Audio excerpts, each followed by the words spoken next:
By early February, the 7 clerestory window frames along the top line of the roof have been installed.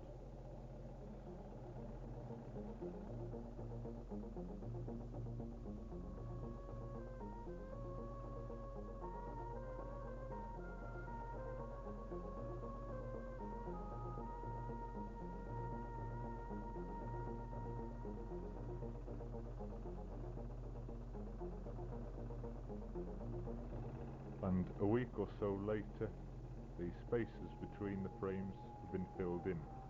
No glass in yet.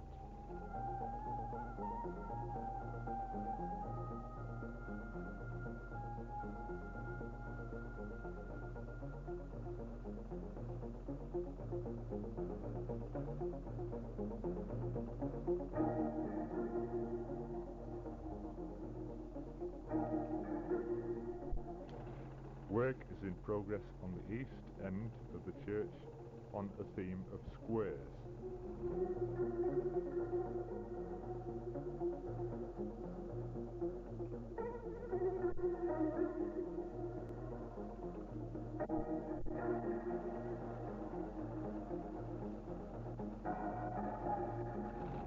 For the moment, temporary glass in the window frames.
All scaffolding removed from the north side of the church.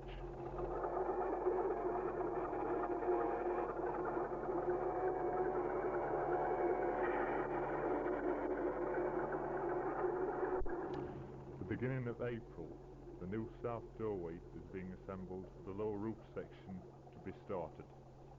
So 7 months since rebuilding work started, the church is taking shape, slowly but surely.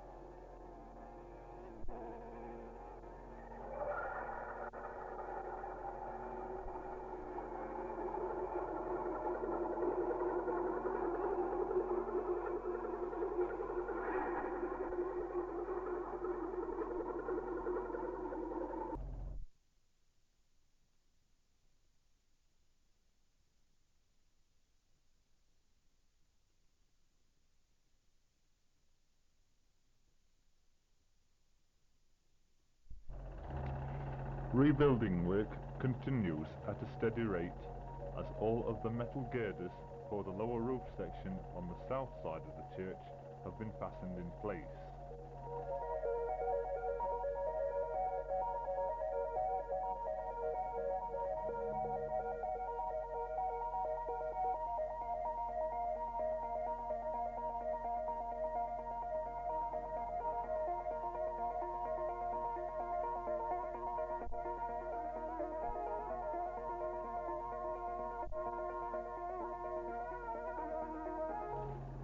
May Day bank holiday of 1982, the church is open to allow the public to see how the church will look inside. Work on the plastering of the ceiling has started.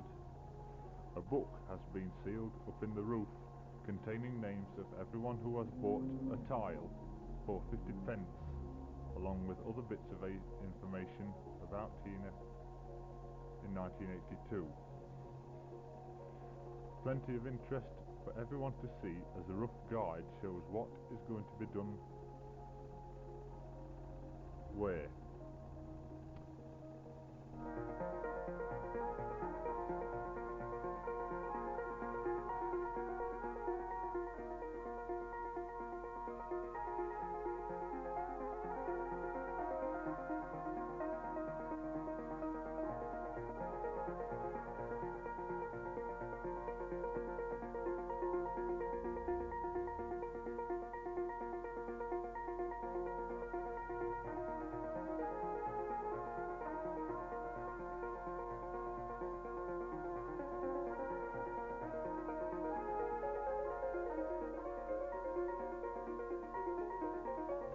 These are the windows in the church hall. They will stay as temporary as clear glass. The other windows will stay as temporary glass until the reused stained glass is ready for fastening in place. The stainless steel metal trim around the shoulder of the roof.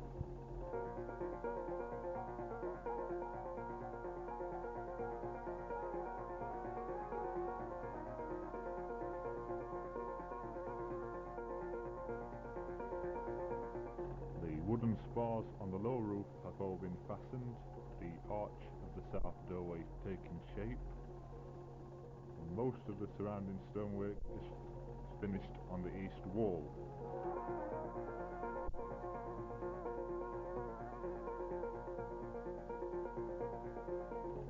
So more tiles have been added on the lower roof, stone blocks have been fitted around the south doorway, and another frame is added in the west wall for the Gibbs window.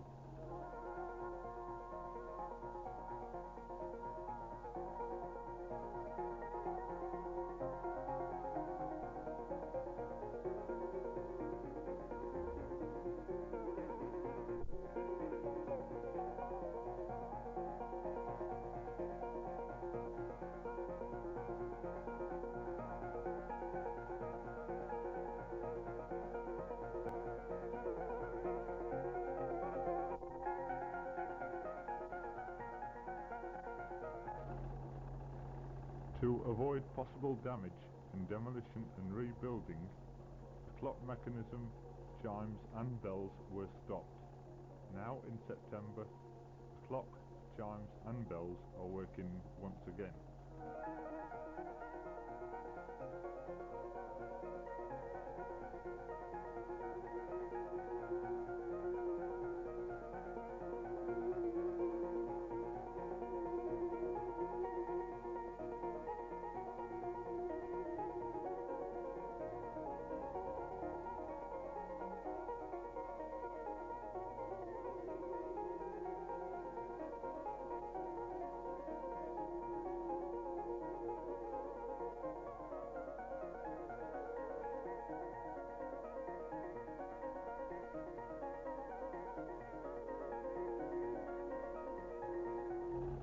In the main church, the temporary glass along the clerestory windows is removed, now fitted with reused stained glass showing their colourful biblical scenes.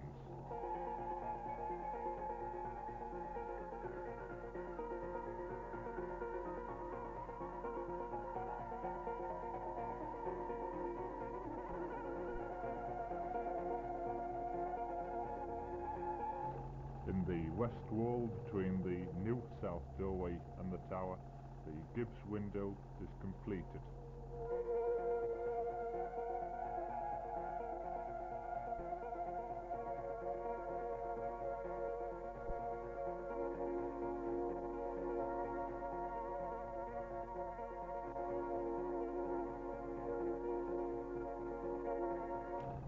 But there's a lot more work to be done inside. new electric heaters stand ready for fitting.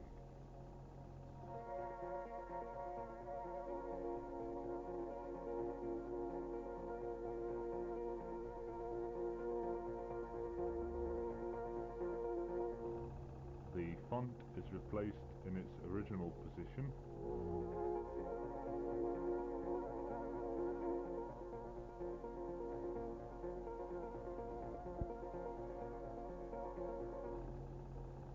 The work on the east wall inside is finished.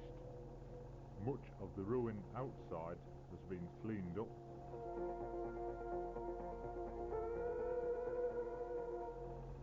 While on the south wall, the large window is again installed with temporary mottled glass.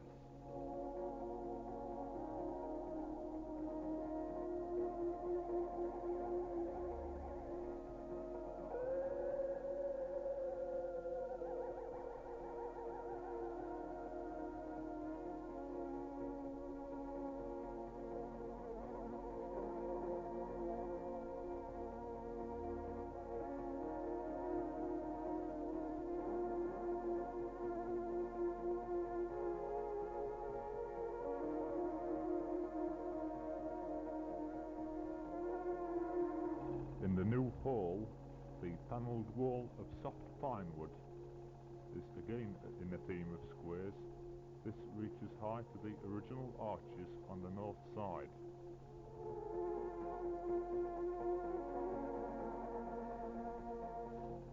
The stairway to an upper floor is half finished, as are the new toilet facilities.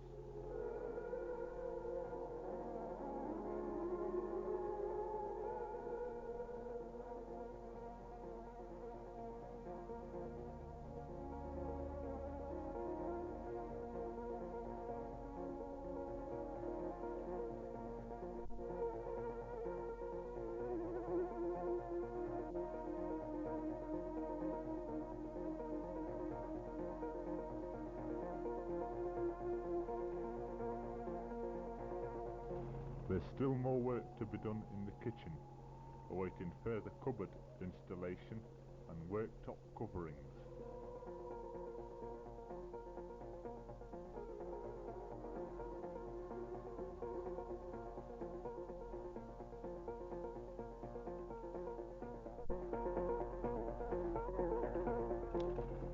A few weeks later, kitchen installation work is done. Full kitchen services now available for refreshments, like any household kitchen.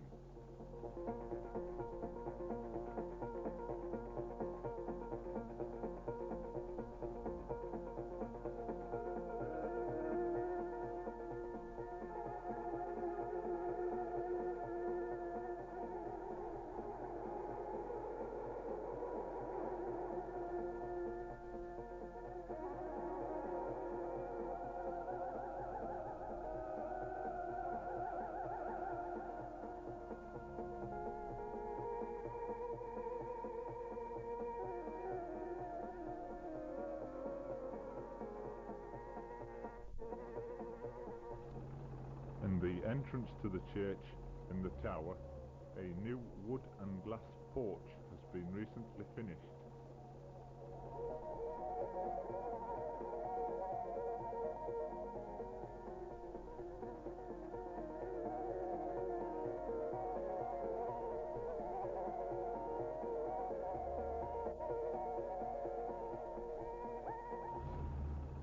The doorway in the corner leading to the tower staircase.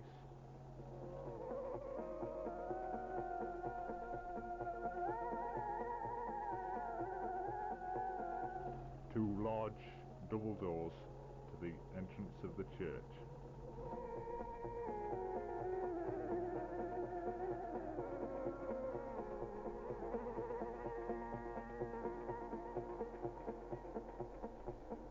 The 6 electric heaters have now been connected up. It's a lot warmer now. 4 in the main church, 2 in the church hall. 12 modern electrical sockets are wired up for use at various points around the church and hall.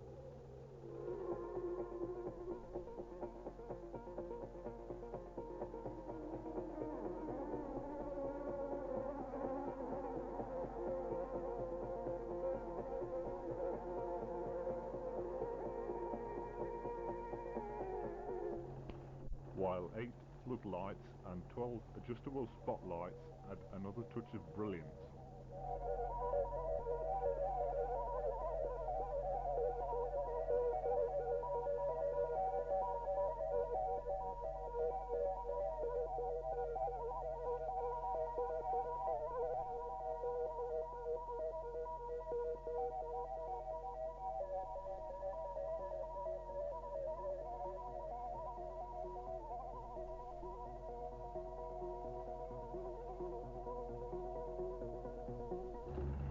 Work is being done on the oak-carved Jubilee screen, which now houses the choir robes and the hymn books.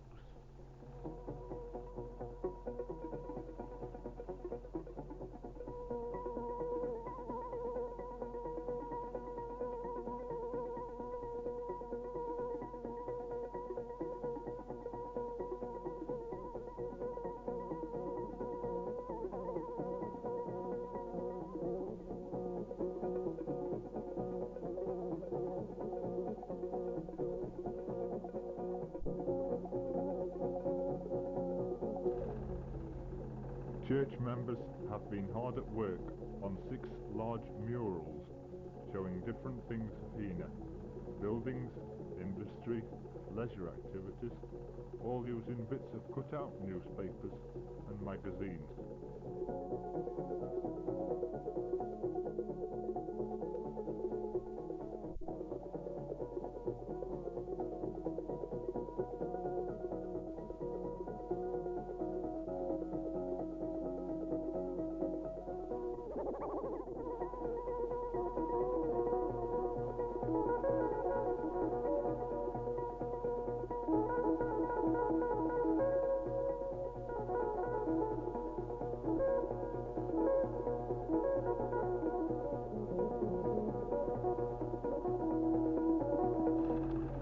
Finished a week or so later, George Mellor and his team have done an excellent portrayal of Heanor in newspaper.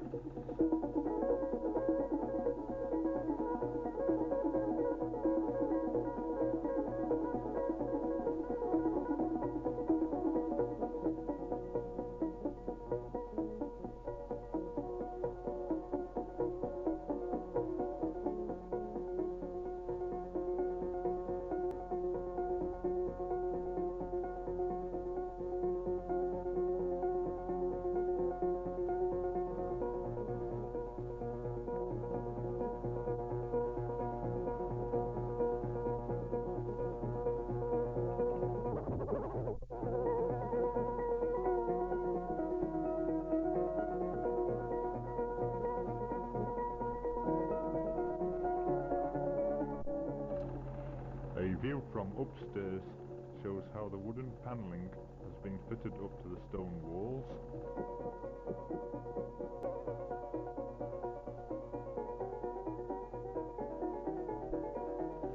The entrance to the kitchen.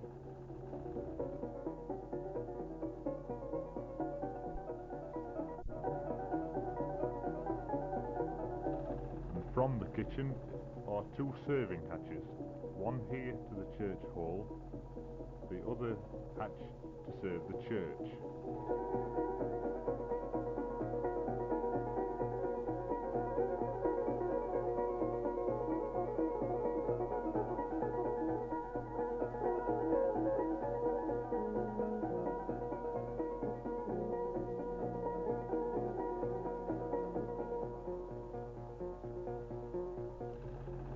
A neat little storeroom offers plenty of space.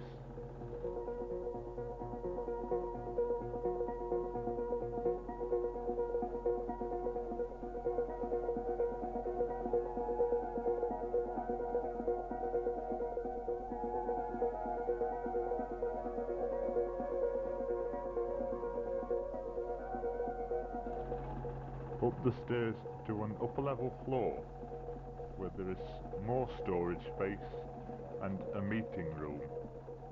Here interesting views through the windows into the church can be obtained.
In the corner near the new south doorway is a corner of prayer, with candles to light for peace.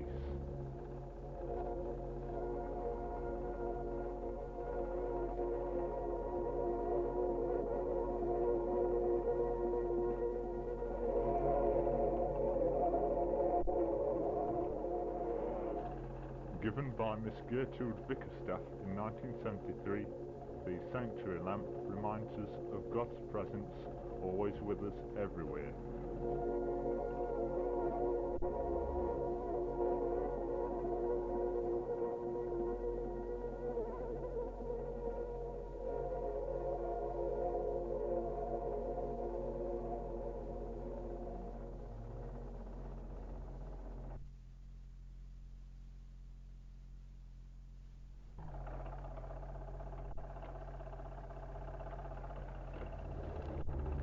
The end of November comes with the dedication service to the new church, completely finished or not.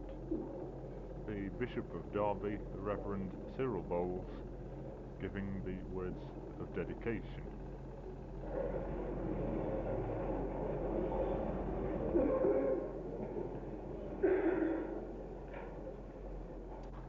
Both the main church and hall sections are in use. The 1/4 ton insulated pine door dividing the two sections being easily slid back to accommodate as many people as possible, some standing, for this great occasion.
A video record of the service was made, besides this film.